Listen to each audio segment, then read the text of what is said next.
Well, welcome, Teresa. You're CEO of Aven Hospitality, and I'll just say for anyone who's watching that may not realize, that was formerly Sabre Hospitality, which was acquired by asset management firm TPG last year. So welcome. It is great to be here. Thank you, Linda, for having me. So I want to start with, you come into the role, I think it was announced end of January. What's your strategy for the next kind of 3 to 6 months? Yeah, well, we launched the end of January, our new brand, Aven Hospitality, which it's actually great to hear you say it out loud. But I did join actually in July with TPG completing their investment of the business. So now it's been, a few months where we've really had the opportunity to develop the strategy for go forward. There's a lot of work to do, as you can imagine, as we separated from Sabre. And so the fall was filled with, keep calm and carry on as we set up all of the separation activities. And really now in January that we have launched the new brand, which again is really fun to hear you say it out loud because it's one of the first few times I've heard an external person say it. It is really about launching to our customers kind of our new strategy and our priorities for the business overall. Okay, so can you take me through some of those strategies and priorities? Absolutely. So we have a lot to focus on. This is, I think one of the most interesting times to join any technology business. Rarely have we seen, a rate of change such as this. And I've been in technology for 30 years at this point. And so I've seen the adoption of a lot of different technological platforms as we've evolved over the last decades. But AI is really something new and different in that the pace, so it's not just the outcomes that I think are particularly interesting, but the rate of change is astounding.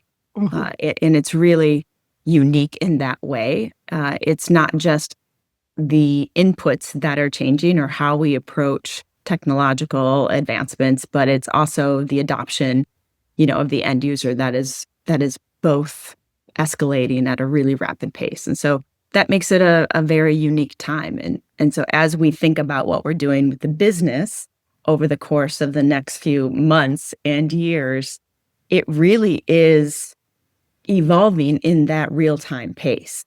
You can't set a 3 or 5 year strategy right now. You're setting a 3 or 6 month strategy. Right. Hence my question. Yeah. And so there's a lot of trial and error, right? A lot of things are very new.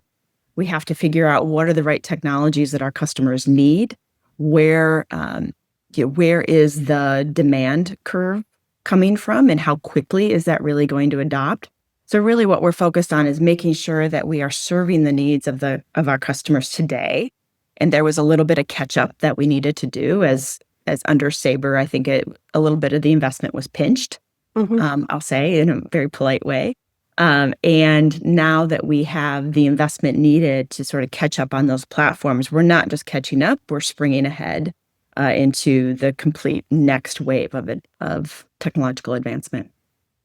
So just to, following up a little bit there, how, you talked about making sure that you're covering a customer need and catching up a little bit there, and you have the investment in place now. So how will you balance kind of TPG investor returns versus, your hoteliers and what they need? Yeah, I think, when you talk about private equity, there's always some assumptions and perhaps fears when people think, oh goodness, now a private equity firm owns this business. I actually think of balancing it as really not fundamentally different than other types of investor backing. My approach is a 3-legged stool. I think of our customers, the hoteliers, as one of the key legs of that stool. I think of our employees as another leg of that stool. And I think of our investors as the third leg. And you really have to keep all three in balance and not over-rotate on any one. Otherwise, the entire stool tips and falls. And so, we do a lot of things. Really, if you get the customer right, everything else pretty much stays in balance. I've been in private equity for a long time, both on the private equity side. I had a stint at that as an operating partner, as well as being a PE-backed company several times before. I would say it's been a fantastic experience. They bring resources and benchmarks and knowledge to the table that otherwise, if you're going it alone, you may not have. It's like having the investment without the noise of a public market in a lot of ways. So as you say, you do have experience with private equity, but you also have experience of SaaS and scaling SaaS. So, what would you say specifically do you bring from your previous roles that you're going to apply to Aven?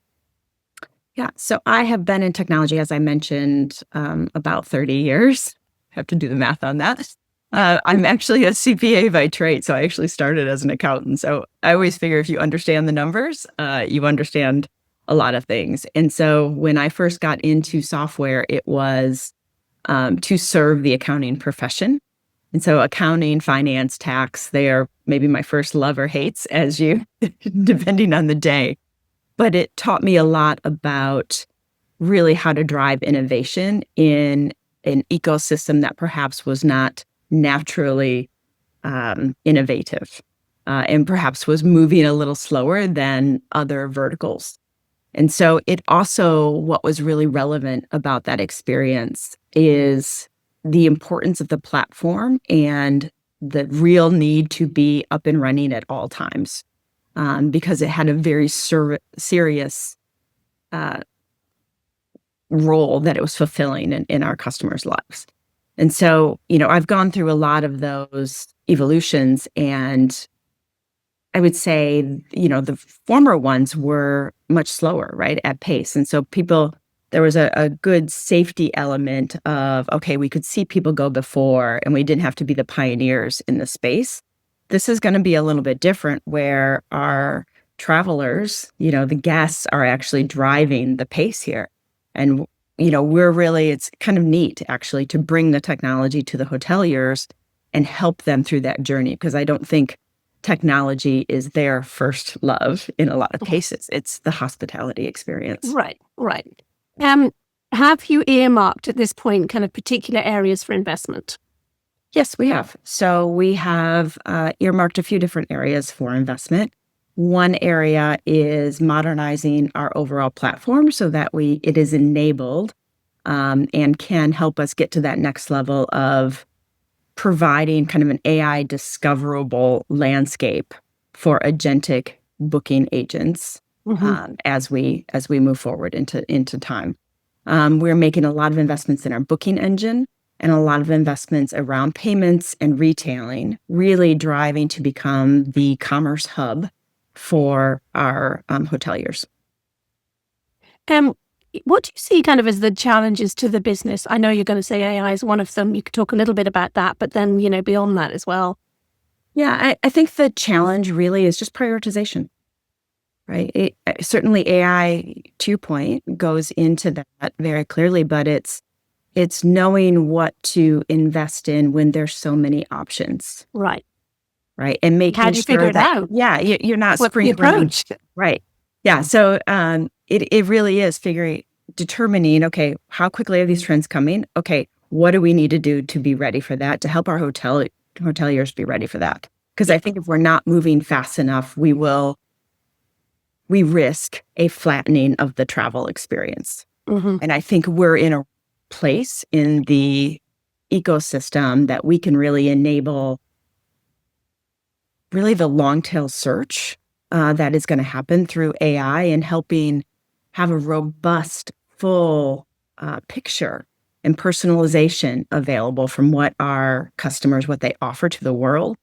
I was just in Hong Kong maybe 10 days ago and talking to a lot of our strategic accounts there, and their passion just shines through of, how they serve their guests and how they think about the entire experience. I would hate to lose that, right? And so you can't let technology override what makes hospitality special. We have to figure out how to find that intersection of technology and hospitality and allow our hoteliers to keep doing what they do best and let us do what we do best.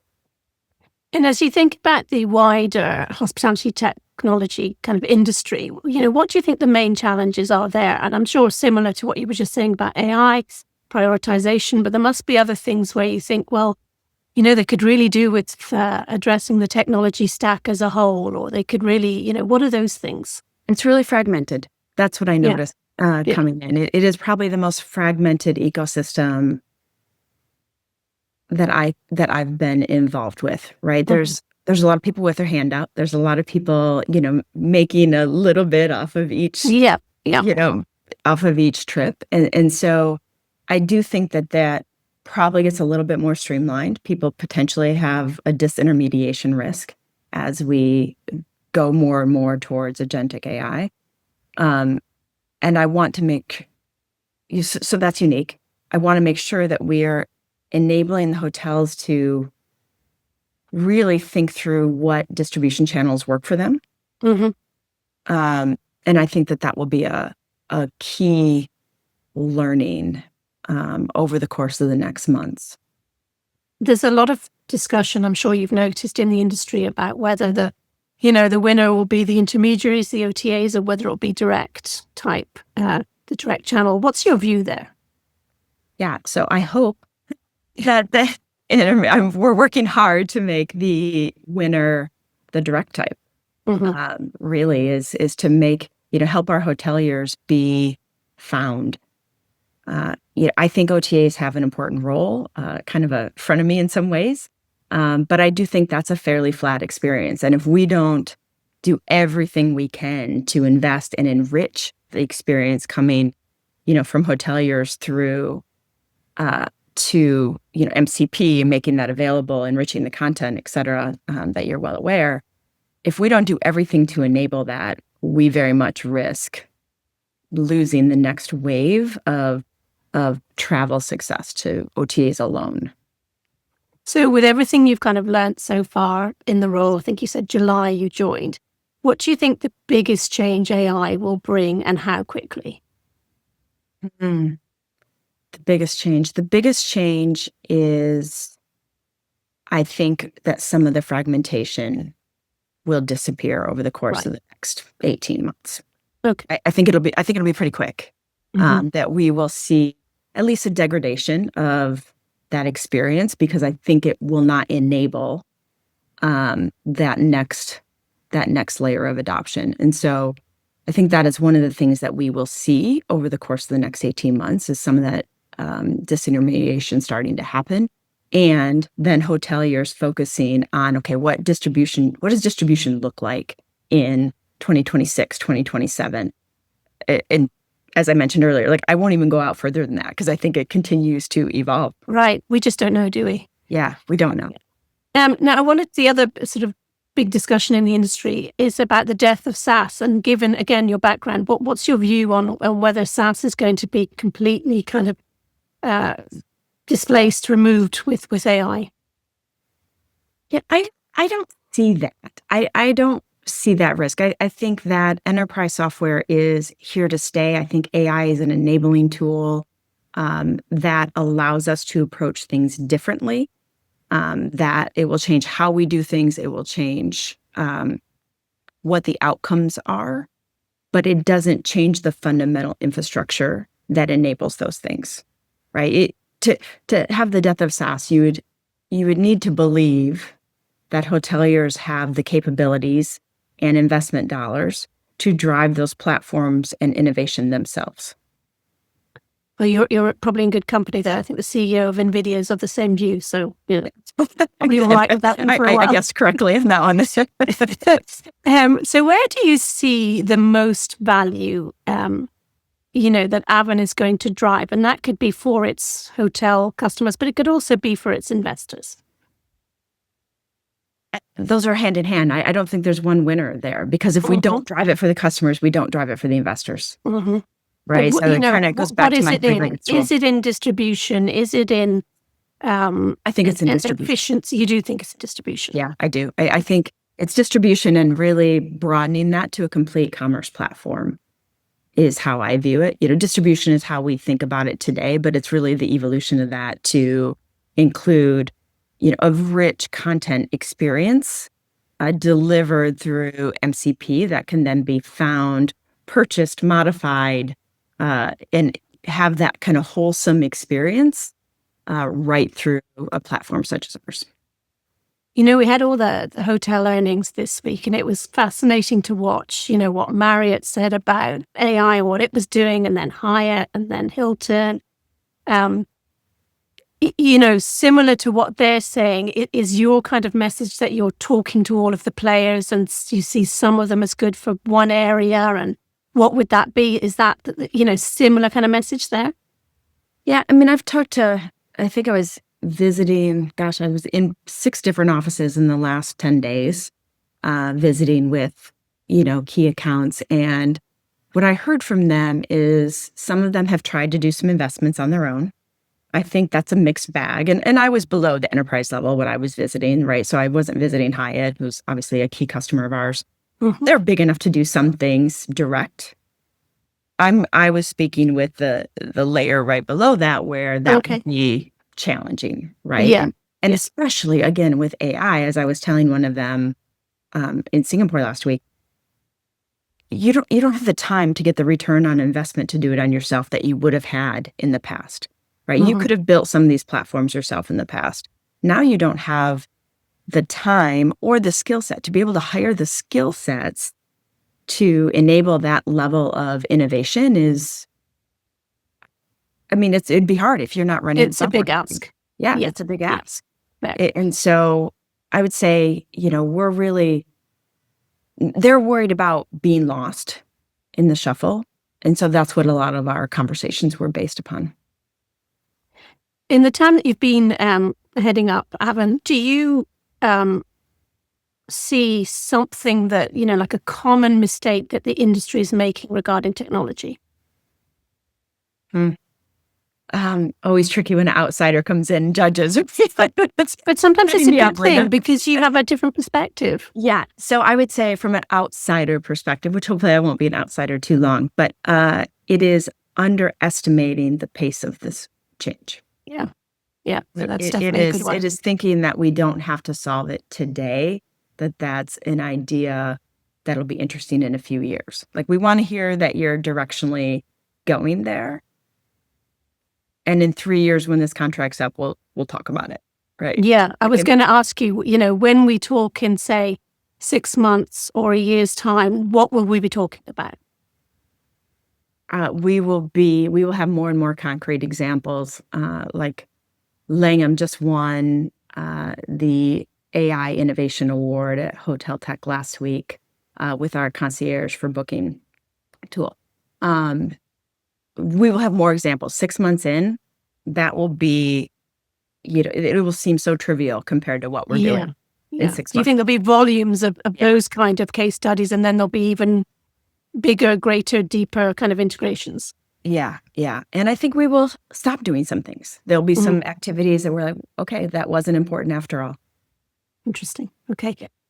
So just as we wrap up here, if you could change one thing overnight in the organization, what would it be? Oh, I have so many options. So, Linda, we're coming from Sabre, so I